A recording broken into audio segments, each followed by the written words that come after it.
One morning, Henry was feeling very sorry for himself. Sometimes he could pull trains, but sometimes he felt he had no strength at all. I suffer dreadfully and no one cares. Rubbish, Henry, snorted James. You don't work hard enough.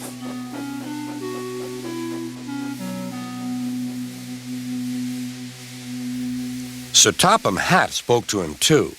What's wrong with you, Henry? You have had lots of new parts and new paint too, but they've done you no good. If we can't make you better, we must get another engine instead of you to do the work. This made Henry, his driver, and fireman very sad. Sir Topham Hatt was waiting when Henry came to the platform. He had taken off his hat and coat and put on overalls. Henry managed to start, but his fireman was not satisfied. Henry is a bad steamer, he said to Sir Topham Hatt. I build up his fire, but it doesn't give enough heat.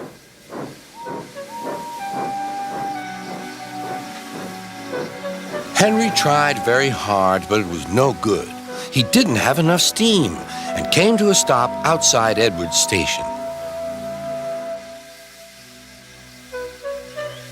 Oh dear, thought Henry. I shall have to go away. Oh dear, oh dear. All he could do was to go slowly onto a siding, and Edward took charge of the train. Sir Topham Hatt and the fireman went on discussing Henry's troubles. What do you think is wrong, fireman? Asked Sir Topham Hatt. Excuse me, sir, he answered, but the fact is the coal is wrong. We've had a poor lot lately, and today it's worse. The other engines can manage. They have big fireboxes. Henry's is small and can't make the heat. With Welsh coal, he'd be a different engine. It's expensive, said Sir Topham Hatt, but Henry must have a fair chance. James shall go and fetch some.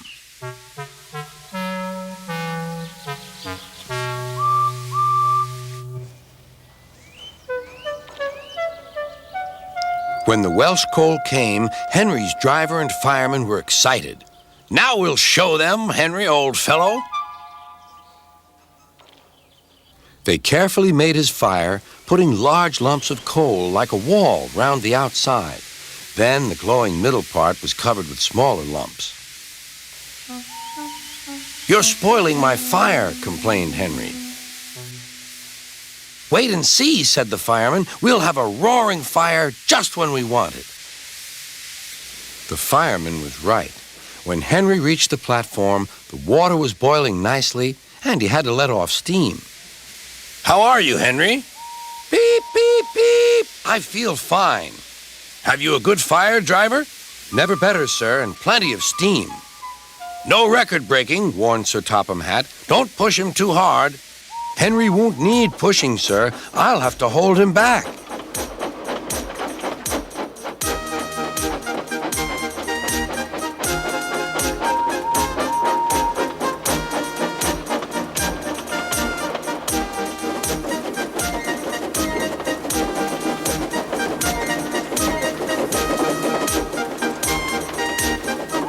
Henry had a lovely day. He had never felt so well in his life. He wanted to go fast, but his driver wouldn't let him. Steady, old fellow, he would say. There's plenty of time. They arrived early at the station. Thomas puffed in. Where have you been, lazy bones? Asked Henry. Oh, I can't wait for dawdling tank engines like you. Goodbye. Whoosh! Said Thomas to the coaches. Have you ever seen anything like it? Both Annie and Clarabelle agreed that they never had.